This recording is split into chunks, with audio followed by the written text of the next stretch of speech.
Hawaii ranks 41st in the country in terms of population, but is the state with the highest percentage of adults who identify as transgender, according to a UCLA study. It is a small but growing community that in some ways thrives, but also struggles against bias, discrimination, and a lack of acceptance. Advocates say the best way to learn what being transgender is like is to listen to their stories. Tonight's live broadcast and live stream of Insights on PBS Hawaii start now.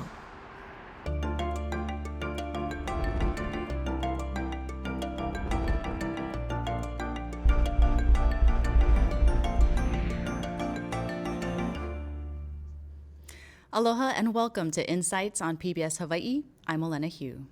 According to the UCLA School of Law's Williams Institute, in a 2015 report, Hawaii had the highest percentage of adults that identify as transgender in the country.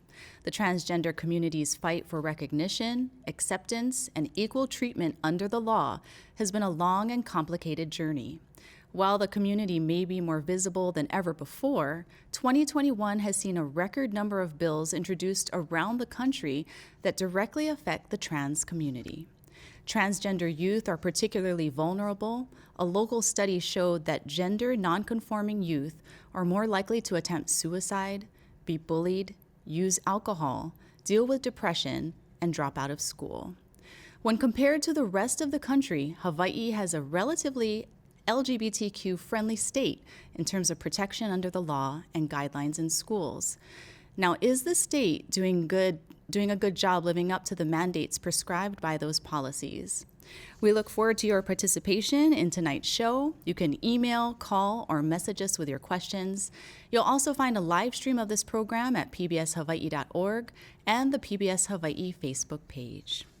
Now on to our guests. Kim Koko Iwamoto is an attorney, community activist, and served on the Hawaii State Board of Education. She has dedicated much of her professional and personal life advocating for the underserved communities here in Hawaii. Tatiana Kalaniopua Young is a lecturer of anthropology, ethnic, and gender studies at the University of Hawaii and Hawaii Pacific University. She is a co-founder of Hale Mahu at Pu'uhuluhulu University and an actual place of Hawaiian learning, and a dedicated transgender activist, scholar who spent decades advocating for environmental, gender, and racial justice. Dr. Renee Peterson-Rumler is the clinical director of the Lavender Clinic. She works to educate people and providers about gender-diverse healthcare. Dr. Peterson-Rumler is an advocate for increasing access to medical care for gender-diverse people. And Kaleo Ramos is an educator and transgender activist who has been at the forefront of Hawaii's movement toward transgender equality. In the last 2 years, he advocated for key legislation allowing transgender people to more easily change their gender markers on official documentation and has fought against insurance companies discriminating against transgender individuals. Thank you so much for joining me tonight. It is an honor, and I'm really, really happy to have this conversation with each and every one of you. So first and foremost, I did want to talk to Professor Tatiana to kind of give us a little bit more information about what it means to be transgender, and also because here in Hawaii and in the Pacific, maybe if you can elaborate about what being mahu is and how they differentiate from each other. Mahalo nui for the question. In Hawaii, we're very unique. We have a creation story called the Kumulipo, which is our origin stories here that connects us to all things that have come before, directly from the source of life. And in our mo'olelo, in our Kumulipo, there are stories of wahine, la'ila'i, who's like the first sex. The second sex is ki'i, who is mahu, and the third sex is actually kane, who is male. So we actually have affirming creation stories that create room for a kind of fluidity and acceptance of this third gender space that is very unique. Excellent. And also, some people might not be familiar with the term transgender or what it exactly means. What would you explain it as for those that might be a little bit confused? I guess transgender can be where you are someone who more or less identifies with the gender outside of the one assigned at birth. This is just sort of, it's more about like who you are, right? Whereas that's your gender identity. And your sexuality is like who you love. So we can think of transgender individuals not necessarily as distinct from men and women. There's some fluidity there. So I kind of want to push against this idea that transgender people are somehow outside of the family, or outside of men and women. We've always been part of the ohana, and I just want to make sure that we come back to that and circle back to that foundation of our culture as Hawaiians, as ohana, where we are inclusive of wahine, mahu, and kane. And Kim, Coco, you have a long history of advocating for transgender rights and within the community. And what can you tell us about what is being done in our community now? Right. Well, actually, if you don't mind, Elena, if I fast forward us through the history that Professor Young shared with us about the culture and place of Hawaii, and speed forward past the colonization, the settlers coming to Hawaii, bringing their Christian-based cultures and things that informed them and what happened during that time. And I think one of the movie about that Kumuhina was a part of making, A Place in the Middle, kind of had a little animation about that colonizer experience and what the impact it had on trans mahu culture here in Hawaii. But so fast forward all the way to 1963, that's when we saw Mayor Neil Blaisdell actually force trans mahuahine to wear pins that would say, I am a boy or a man. And if they didn't, they were fined $500. So if you can imagine what $500 meant in 1963, and that law was in place for 10 years. And during that time, there's been accounts, Connie Flores is doing that documentary on that period of time called the Glades Project. And she's interviewed people from that era some women who actually account that like over 30 women were murdered during that period of time. And so that's the worst part of where we were, I think, in the history of what the impact settlers and the colonized experience had here in Hawaii. But then you speed forward 40 years after that, 2002, the Hawaii Civil Rights Commission took its first case where they said, you know what, gender identity and expression is included under sex. So they began the investigation or process of investigating a case called Regis as RGIS inventory specialist, where 6 trans women were employed by a company who actually realized that they were all trans and then fired them. And so the commission, that was the first time they took a stand and affirmed that indeed transgender people were protected on the basis of sex, because but for sex, they would not have been discriminated against.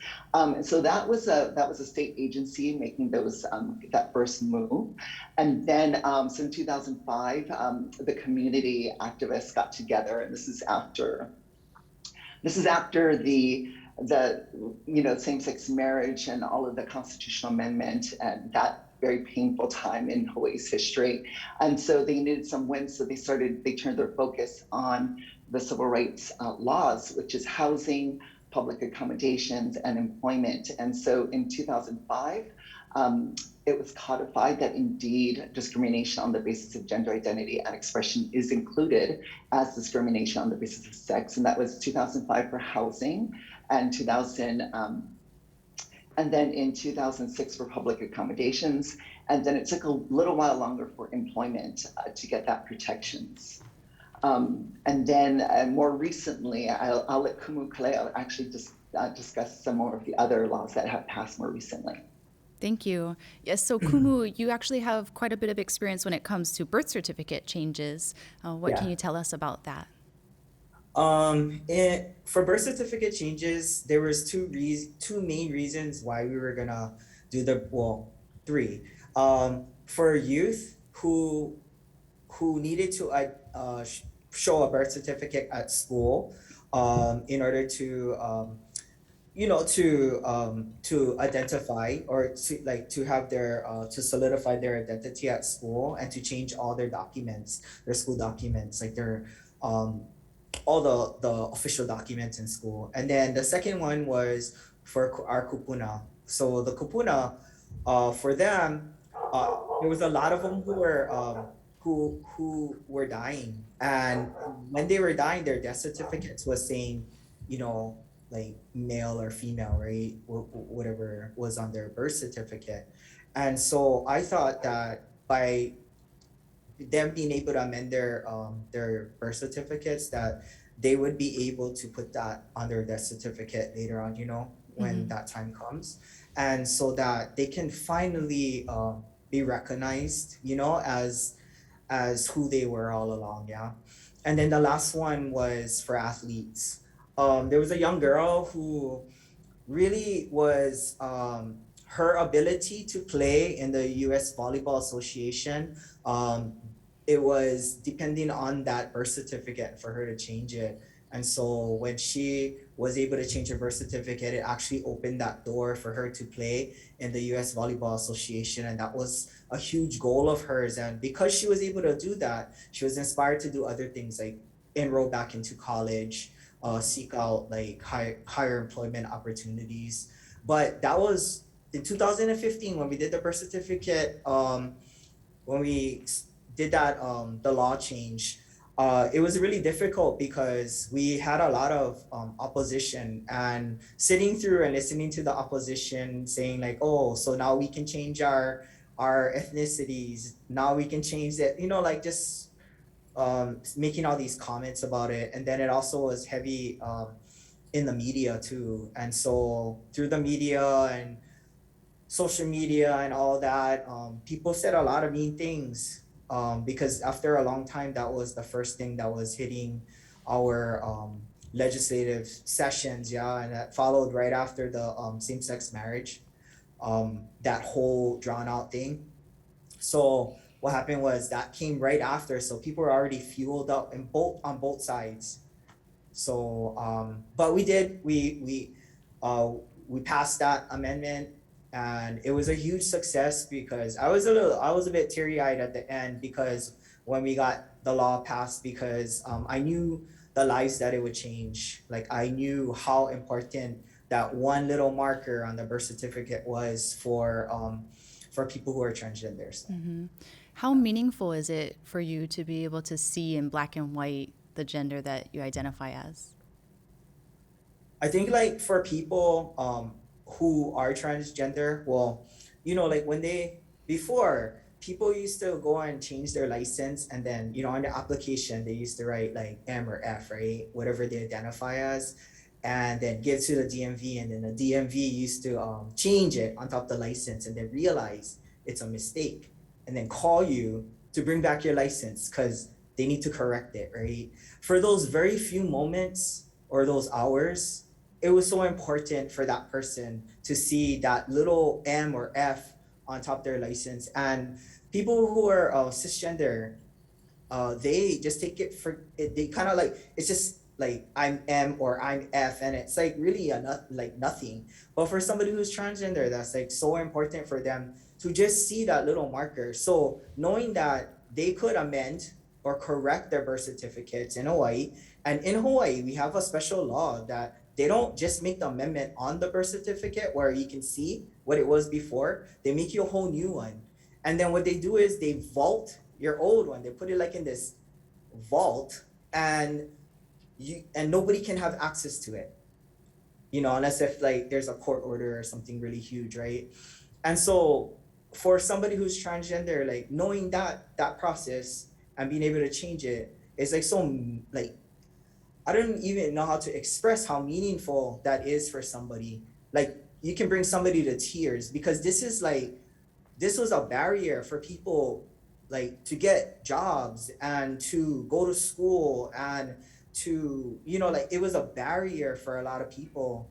And so to explore and this if you saw what happened afterwards, so how many transgender students enrolled into college and how many of them felt like everything was limitless. I mean, it's such a beautiful thing to witness. And knowing that you're a part of it, oh, even more so. Right. I was just going to You're say fueled. that feeling Mhm. to know that you're a part of it and to change history, right? Must have been Yeah. so rewarding. Dr. Rumler, talk a little bit about gender identification and how that might affect someone in getting care. Well, that's actually one of our current efforts that we have kind of following from these initial efforts. So for a birth certificate right now, they still require a physician, MD or DO, to have a bona fide physician-patient relationship with the person and state that the birth certificate was issued in error. So you still have additional hoops to jump through. However, there was a gigantic victory with the driver's license. We used to have to fill out forms in our office where we would have to certify that this person was male, female, or another gender and just send it off. And the way how we would do that, it's a great big secret. You ask the person.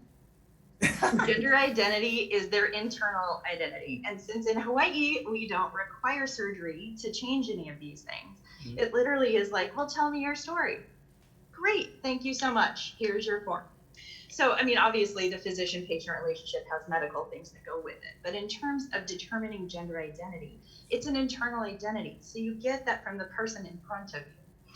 So it was a huge victory for us to be able to tell people, no, you don't have to come here. You can get a driver's license with your true gender on it. You just tell them and they'll do it for you. And that, I think, just seeing people light up. We had, I want to say at least 20 patients who could not get their labs drawn because the labs require a photo ID to draw blood and run medical tests. And a lot of our patients, since their name and gender was not who they were, they strategically lost their licenses and then were unable to access any of those. So we did a lot of in-house lab draws for patients that we could certify, we know who this person is and get that information. So we're still trying to move the medicalization out because all people are individuals and all of us, I think Maya Angelou said it best, we are more alike, my friends, than we are unalike. And so allowing each of us to be the best that we are, taking the medical part out of that. It's part of all of us, right? We all need medical care. But looking at the reduction of someone to a medical diagnosis or looking at someone through a pathological label, that just doesn't apply in this case. So getting more education and more comfort around that idea of there's a huge spectrum out there and gender is one of them. Mm-hmm. And Professor Young, you mentioned gender expression, and I think it might be worth clarifying those two things are different. Your internal gender, your gender identity may be very different than your gender expression. And that could be that you identify as male but like to wear skirts, or a gender role type thing where you learn mechanics. Like me, I live on a boat, so I had to learn to do engine things, which aren't stereotypically in line with gender. But as we open that up and we understand there's more than just an M box and an F box, I think it kind of allows everyone to be a little bit stronger and better. And Doctor, can you tell us more specifically what the Lavender Clinic does? Yes, so we are primary care and we also have a behavioral health arm, and we are a medical clinic, and we also are just kind of a community center, and we serve anyone and everyone. Any person who wants a relationship with a provider, who wants to know who they are, they're welcome here. And we kind of focused a little bit on the gender diverse community because at the time, we actually still are the only clinic in the state of Hawaii that is specifically focused on gender diverse healthcare. So we do fill that niche and we are kind of experts in that area, but we're actually open to anyone and everyone. Wonderful. And Professor Young, if you could tell me more about the university that you have founded, Hale Mahu, and also, what kind of things that you're doing within the community. Yeah, well, actually, I co-founded it with several other Kanaka activists, also Mahu, like Kahala Johnson, Helani Ahia.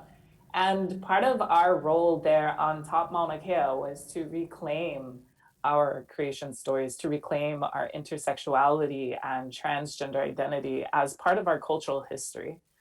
And I think that's very valuable because it kind of gets us out of this kind of biomedical framing and actually thinking about our relationships beyond just the human, right? Because you have intersexuality, you have, for example, autosexual reproduction in nature. So it's not like we're unnatural. Intersexuality conditions are actually natural. They are part of our living conditions. And so when we reclaim those cultural narratives about la'ila'i and ki'i and kane, and actually see gender beyond this kind of binary, it actually helps to liberate everyone. So for example, if you're a woman who's working in a trade that's predominantly male-centered, right? That allows you to feel comfortable in that space when you can see other people challenging the expectations placed on you by virtue of your assigned gender. So we have to think also about transphobia and homophobia as tools for sexism. And the root of that is actually stereotypes about the weakness of women. Mm-hmm. And so, for example, people will say, oh, trans people shouldn't be playing, in women's sports because women are inherently weaker. Now, that's not always the case. Now, you would say, like, yeah, there's a lot of cases where, maybe a man would be stronger, but it's not always the case, right? And we see that in high school wrestling. I think it was this past year, it was actually a woman or a young woman that won the championship. So I think that ideas about gender and sexuality are constantly evolving. And I think the treasure of having a kind of queer indigeneity in our creation stories is that it actually helps us to build a better future. Have you also found that in other cultures, there's similar stories that can be told as well? Absolutely. Like I grew up part-time in Hawaii and in Washington State, and I had a number of fa'afafine, sisters who helped create an organization called United Territories of Pacific Islanders Alliance. And the Samoan culture has a very strong fa'afafine presence. And it's very similar to Hawaii because we are part of the ohana. Like, we help take care of kids, we help take care of our elders. We are part of the ohana. We are not like excused from the obligations of being part of the ohana. So I think and throughout the Pacific, our conceptualization of our identities as trans people is centered in caring for our families and caring for our communities. And I think that's a benefit to everyone. Mm-hmm, definitely. And speaking of caring for families and communities, I know, Commissioner Kim Koko, that you've also been a foster parent to some transgendered youth in the past as well. Yes, that's right. And actually, the points that Professor Young raised were really instrumental. That kind of awareness was really instrumental in passing the public accommodations protections. Because like she said, when you discriminate against a trans person, you're discriminating against their kids because, if they're trying to take their kids to a store, or their nephews and nieces or their elderly parent they're caring for. So all of the family gets discriminated if one of the pillars of their ohana is kept out of a business or a place of public accommodation. It hurts the entire community. And that was a really important part of it. So to go back to me being a foster parent to trans, I knew I was working with young people in New York City for a time, And I, heard stories about young people getting kicked out of their homes. And then when I returned to Hawaii, I was volunteering with foster kids through an organization called Project Visitation. It brought foster kids who've been separated from their siblings and placed into different foster homes. It brought them together once a month so at least they could have a relationship.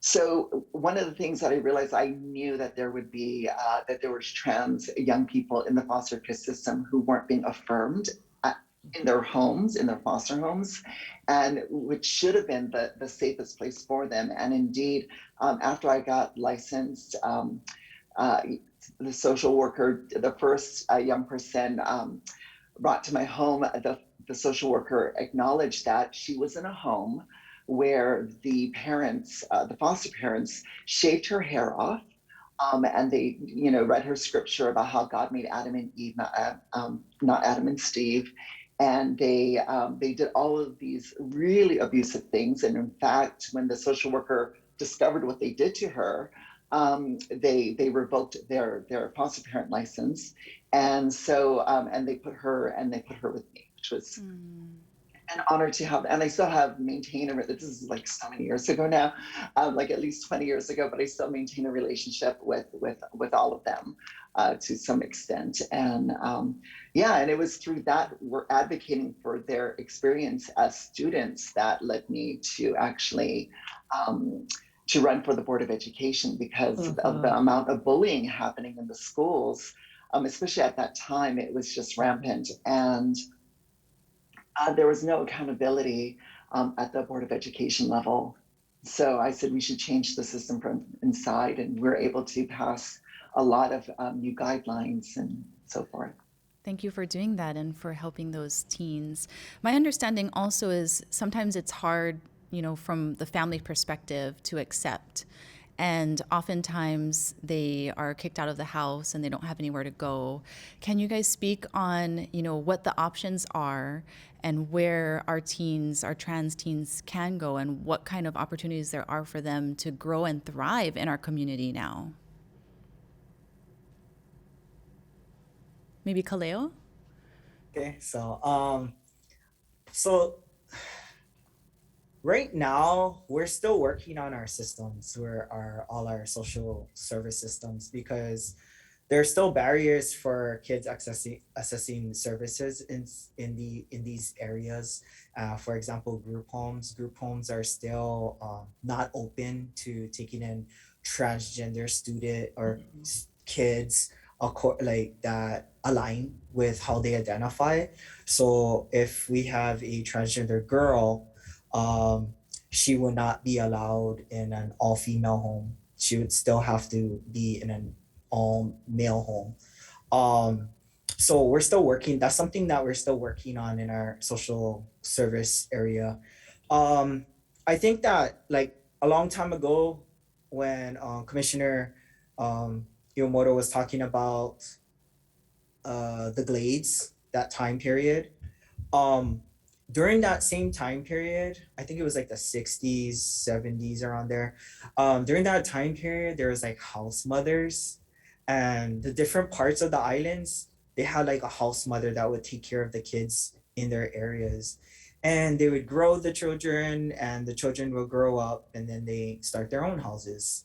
And it was like a whole genealogy of these houses, okay, quote unquote houses. And from that, there's many house mothers now and house fathers, and they kind of just play that role, like, for the students or for the kids. I keep saying students all day. I'm with students. with the children, they play that role, and they teach them about like sense of ohana, belonging, holidays, how to love each other, how listening to whatever is going on in their life, and they just mentor them and advise them and grow them. And so that's what's been happening. And when I first came out, like a long time ago, I came out into a house, like in one of the houses, and I had a father figure, and he still serves a heavy role in my life as a father figure. I call him my Hanai dad. And and I can go to him and ask him many questions, and he mentored me in, you know, the do's and don'ts, and aware of these areas, and you know, like things like that. And so a lot of young people venture into those houses, and then also like our Hawaiian families, they take in kids all the time. They hanai kids all the time. I know some other people that went to their friend's house, and their friend's mom, like, or dad, like, helped to raise them, and you know, and give them a safe space to be. So in Hawaii, it looks a lot different for trans kids that, you know, that don't stay in their homes. Somebody's always there to just take care of them. Yeah. Is there a place to go for someone that feels alone and they feel like they don't know where to go? I'm not sure if, you know, we refer, like when we lots of times the teachers are really good about identifying these youth and referring them to a counselor. Counselors are really good at connecting them with services to other areas, or connecting them with other trans people. In my years of teaching, a lot of trans students have been in my school or the schools that I worked at, and I usually connect them with programs like the Lavender Clinic is one, and Kua'ana Project is another one. They're out of the Hawaii Health and Harm Reduction Center. They have the like kind of like a sub project called the Kua'ana Project. So I call the aunties over there, and I tell them my situation, and you know, and they have connections to other people and places that they can connect and bring the kids together, so that you know, help them out. And there have been recent changes to the laws regarding organizations and agencies who provide shelter to unsheltered youth, that they are now able to, because for a while there, for a long period, too long a period of time, a lot of these agencies weren't allowed to take in minors, but now they are. So now, so I know like RISE, Residential Youth Empowerment Services on the Windward side, they've taken, and they're very queer friendly there. I think it's run by an openly lesbian director, and she's amazing. But yeah, so there are resources, more resources available today. And Professor Young, you also founded a location out on the west side as well for a type of community. Oh yeah, so I did a lot of my research at Pu'uhonua o Wai'anae, and looking at, you know, queer aunties and uncles that were really essential in kind of creating organizational space in the Pu'uhonua. And so I think that it speaks to Hawaiian culture and the ohana. Again, like I grew up in an ohana where I had like 7 moms and like 8 dads, you know, and they all had different things that they taught me. And, you know, if I had issues with some type of thing, I could go to one uncle, one auntie, and they were my makua, you know, like they're like my parents. So I feel blessed in that sense, like growing up in that kind of ohana setting. I also had mahu aunties and uncles. So I grew up in a space where it was okay to be who I was. Although when we moved to Washington State, there was different pressures. I couldn't really express myself in the way that I could in Hawaii, because Washington State had different demands for me as a you know, as a mahuahine who came out at 16, and you know, and all of those things. But I'm really grateful for services like Stonewall Youth and just all of the badass activists that, you know, fought to create spaces for, you know, trans youth to be who we really are, and the counselors and all of the chosen family that have, you know, really given us space to shine. And Kim Kokoiwa-Malta, I remember when she became when she got elected on the Board of Education, like that was so transformative for me as a young trans woman looking, you know, at representation and education and not seeing it. So that was really transformative for me. And I think, you know, we're seeing a lot of, you know, Janet Mock, for example, Kumuhina, we see these amazing mahu and transgender superstars who are really transforming the way that the public engages with our lived experiences. And I think it's beautiful. Yeah, I was thinking also, how do you guys feel about, people like Caitlyn Jenner and sharing their story and how it's kind of evolved, how we embrace or the community embraces transgender? Do you think hearing those stories helps, or, what's your perspective on that? I think like a lot of us we're not big fans of Caitlyn Jenner necessarily. So, but there's also that, like, just because we're trans doesn't necessarily we agree with, one another's politics. The politics are very diverse, just like any community. Yeah. We're not a monolith. And certainly, but I want to go back to Janet Mock, who, she was a writer on Pose. And Pose, as you know, is Emmy nominated. MJ Rodriguez is like fantastic. And India Moore is going to be playing alongside Jason Momoa, in the upcoming Aquaman. So I think that's, saying something about the ways in which we are pivoting as trans people, especially trans people of color. And we're also seeing more representation. I would love to see more trans men also in the public sphere. That would be, I think that's where we need to push more as well. But also, to your point, it at least has opened up more dialogue. So while making really extreme efforts to know no one's story is going to be the same, and to understand that at least if they've seen one example or someone that has had this experience, at least maybe then there's a place to speak from. And we'll get cold calls from parents. Sometimes, oh, I'm so scared, I don't know, but I saw this thing on TV and I was just wondering, is there something I can do for my child?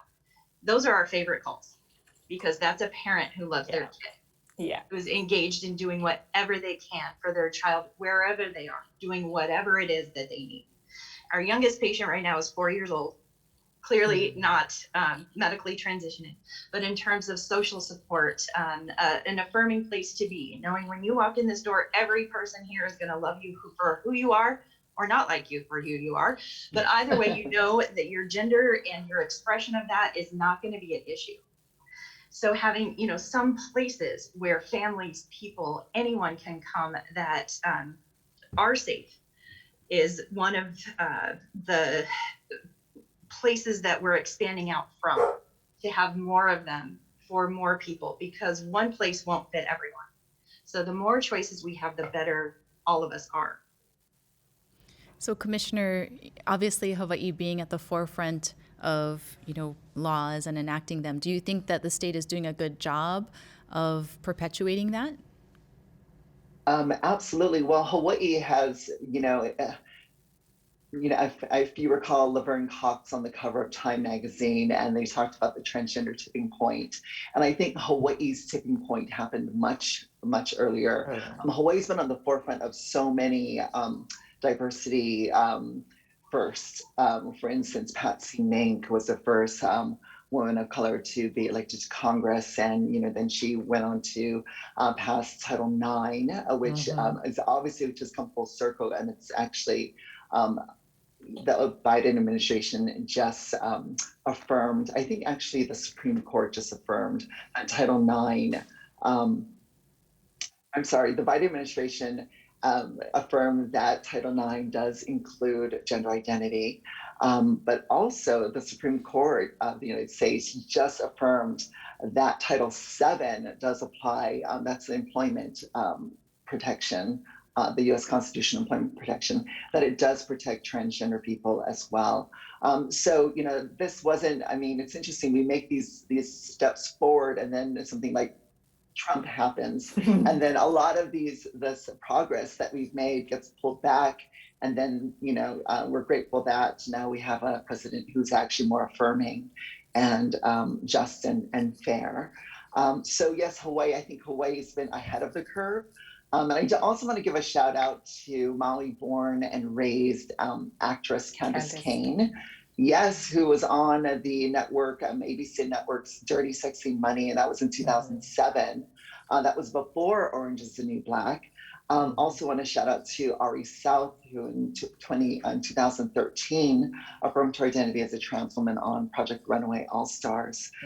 So I think there's been a lot of visibility coming out of Hawaii, but also, and again, I think a lot of our progress is because of where we are, of the Hawaiian culture, that everything that Professor Young mentioned and Kumu Kaleo mentioned, all of that just reinforces that Hawaii, for all of the challenges of just living here and the costs, that there are a lot of embedded positives for affirming people where they are and who they are. What would you like to see as far as changes to the law moving forward? I think we're still working. Well, I think we've made gains around equity on health insurance and health coverage, but I think we need to do a better job on that.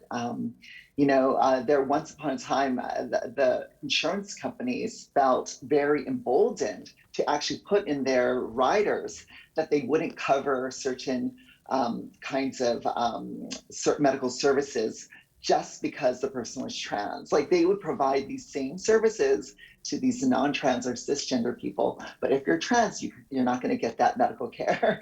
And they were very bold about just putting it in their list of exclusions.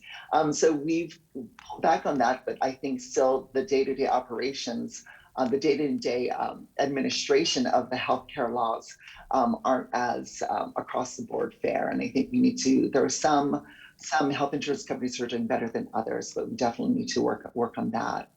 All right, thank you. That's one of the things we're most active in right now is the 2016 legislation that was passed that what Commissioner was referencing, that you cannot discriminate based on gender identity, was an excellent step.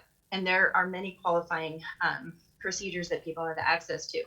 But then there are still others that we fight for every day that put additional unnecessary stress on the people who are needing medically necessary services that are already covered by Medicaid in other states.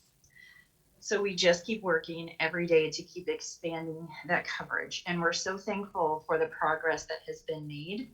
And we look to the future to making more progress to reduce the stress on the people who are experiencing it every day. Dr. Rumler, why are you so passionate about this topic and providing care for everyone? I guess seeing the difference that it makes in someone's life to actually just be who they are in every instance. We had a patient come to us who, at age 13, had known who she was for a very long time. Family not really supportive, but wouldn't stand in the way, signed off on that consent because parents must consent for any medical intervention under age 18. So at age 13, she was able to start cross-hormone therapy, able to be who she was, advocate through the school system, being treated as female. There were a lot of things that didn't work out the way that anyone had hoped, but the intent was in the right place. And watching her navigate her life and get through high school, get an athletic scholarship to play volleyball on the East Coast to a college, watch her go there. She still calls me occasionally just to let me know how she's doing and how thankful she is that she had a place to go and she had this opportunity to not have to wait till she was 18, to have to wait till mid-20s or 30s, or our oldest patient that we ever had transition was 82 years old. So to watch them, to see somebody relax into who they are and to embrace the world so fully, that is what makes it exciting for me. Our philosophy in this clinic is more about wellness and about optimizing your life, not just meeting the lowest common denominator, like, oh, you're healthy enough, see you later. But actually, how could your life be better? Are there health or other wellness interventions that we could support you in that would make your life more fully lived? Like, that's what we're all actually here for. And I've seen that. And in Hawaii, the difference, the cultural difference that Professor Young and everyone has spoken about, it's profound. Our patient came from Niihau, totally happy, never had a negative experience, just thought medical transition might be interesting. Or the patient from a full-on Caucasian, very conservative household who had to go through every barrier, explaining every single thing about every single thing to their parents ad nauseum over and over. And the difference in how the families related, or how, oh yeah, well, you know, auntie, we all know trans people here. Okay. But on the mainland, so many people that I met had maintained that they'd never met a trans person. Unbeknownst Like, to them. Yeah, exactly. Right. So it's just so interesting to me to see that cultural interplay and how that can really be important for healthy families, and more examples that we have here in Hawaii than I have seen in others. Wonderful. All right. Well, we're starting to get questions in from our viewers, and we're always excited to share that with you. And so, first from Facebook, Kana messaged us to let us know her question is: do incarcerated trans individuals have any rights or protections while in custody? I'm assuming perhaps, Commissioner, this might be for you. Yeah, from my understanding, yes, they are. The prison system is required to treat them with dignity and respect and provide medical care. That is the requirement. Are they always doing that? I mean, are people still being abused and neglected? I mean, we've actually recently been reading a lot about the quality of life in prisons during COVID, and it's not good. So, I mean, you know, they're not going to be treated, I don't think, with extra special care, but they should be treated with dignity and should be given the, you know, medical care that they need. So that would be the law, but whether it's happening on a day-to-day basis is another story. Does it have But I don't know if anybody else. Does it have a major impact to be in custody associated with the sex that you do not associate with? Well, I'm sure it just life is much harder on the inside, right? So I think you just compound all of these different layers of oppression and despair, and I think of course it's going to be harder. Definitely. All right, we have another question. John from Facebook says, how can the community better support you? Let's start with Kumu Kaleo.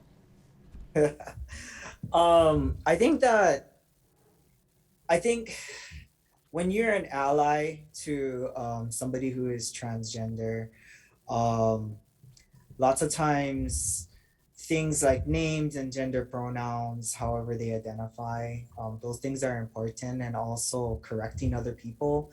I know many instances when family members or other people, friends, not in the presence of that person who's transgender, will say the incorrect pronouns or the name that they were given at birth. And, you know, and if you're in that prison or in the vicinity of that person, I think that you should be correcting them and, you know, standing up instead of just laughing with them or, you know, increasing, you know, like just kind of instigating the situation. I think that you should just be an upstander.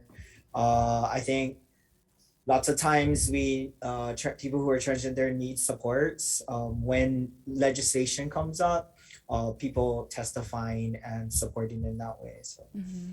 And Professor Young, I saw you nodding as well. What other types of tips or thoughts do you have about the community, you know, offering better support? Well, I think that, you know, cisgender, which is, you know, non-trans people, that term emerges out of transgender studies. So, you know, transgender studies is also a growing field in the university system. And I think that education is key and awareness is key. And so, you know, when you are somebody who identifies as cisgender or you're just cisgender, you might have a tendency to be like, oh, trans people are, you know, weird, or I don't know. I can't get in the mind of a cisgender person, but I definitely have lived under the constraints of a cis-sexist society. So I would say that one of the best things that a cisgender person could do for a trans person is just affirm our existence. And, it's because of friends and family that have affirmed me and my identity that has allowed me to flourish. And I think that's really critical for all of our keiki, to just affirm, who they are, regardless if they're trans or cis, just affirm our keiki and let them shine in the best way they know how, and support all of our keiki. One thing that I did want to discuss is the use of pronouns. And I know some people are quite confused, especially when folks want to be referred to as they. And so could you elaborate perhaps, what this means and what is the correct pronoun? And obviously it's individualized, but perhaps share a little bit more insight for those that want to be open-minded and learn. Yeah, I think they, them, or we, us are pronouns that are more or less used to kind of break outside of this binary of he and she. And so there are people who just identify as gender non-binary, meaning they don't identify as male or female or man or woman. And so those pronouns are really important to respect how someone self-identifies. It's sort of like if you got, a divorce and you still have, the name, but you don't want the name.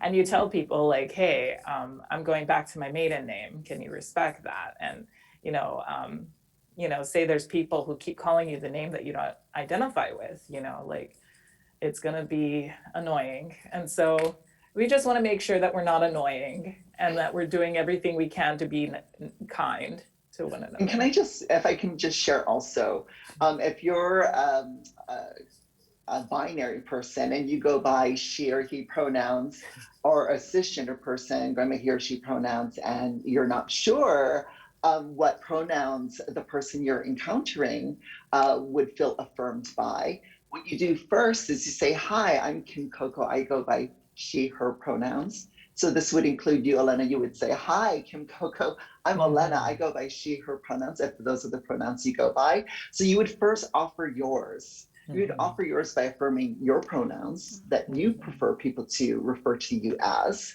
And then you say, I want to make sure you feel affirmed. Can you share the pronouns?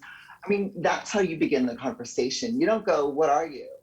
You know what I mean? You don't put this burden onto the individual because you are confused, because you're not sure. You offer it in a friend, and that's why actually, if you see a lot of emails circulating, I see emails coming at me from cisgender older attorneys at law firms, and they have their preferred gender pronouns. Professional settings, friends, all over. So a lot of times you do see people's pronouns on Zoom. Dr. Rumler has her pronouns. But yeah, I think it's used to affirm that everyone has their preferred pronouns. Mm-hmm. And when you put it out there, it's a signal to other people that you welcome them letting you know what their preferred pronouns are. Thank you. And it's almost like when you go to a party and you don't know that person's name, so you're introducing your name first to kind of prompt them. So it's a good trick. All right, so we're running out of time, but we do have one more viewer question. And so Dr. Rumler, if very briefly you could answer this question for us before we run out of time. Lots of transgendered people on a limited budget. What services can the Lavender Clinic provide them, and what can they provide different from another doctor? So one of the founding principles of our clinic was that we didn't want anyone to not be able to access gender affirming care because of money. So our cash rates are very, very low, and we also have sliding scale. So if there's someone who would feel they aren't able to access care, funding should not be the reason, at least for us. We also participate with multiple Quest programs in the state. So if you happen to be one of the many people who work full-time or multiple jobs and still qualify for Medicaid, we're here for you. So anything that you can think of that you might need, we're here to walk that journey with you. All right, thank you so much. And this is obviously something that we could speak many hours about. And so thank you for joining us. And Professor, if you could give us a final remark, about 30 seconds. But I think we should just move forward towards our queer indigeneity and work on progressive political action together, keeping in mind that we are in Hawaii and that we have a special culture and an obligation here to the people of this place, and that we continue to malama ke kahi I ke kahi, kalamai. Care for one another and continue to strive for that care. Thank you. Yeah, if there's one message that I feel I've gained tonight, it's to accept everybody for who they are and love each other for who they are. And if we could just share that love and that compassion, the world would be a better place. So thank you so much, everybody, for joining us tonight. And mahalo for joining me. So we just want to say thank you for sharing your expertise and your knowledge, and say aloha to attorney and activist Kim Koko Iwamoto. Also, Professor of Anthropology and LGBTQ plus advocate Tatiana Kalaniopua-Young. Clinical Director of the Lavender Center and Clinic, Renee Peterson-Rumler. And educator and transgender activist, Kumu Kaleo Ramos. So thank you each for joining us tonight. We appreciate your time, and hopefully we will get to see you in person sometime soon. Coming up next week, we will be talking about beach erosion and the efforts to restore and preserve our beaches. So be sure to join us here on Insights on PBS Hawaii. Aloha and a hui hou.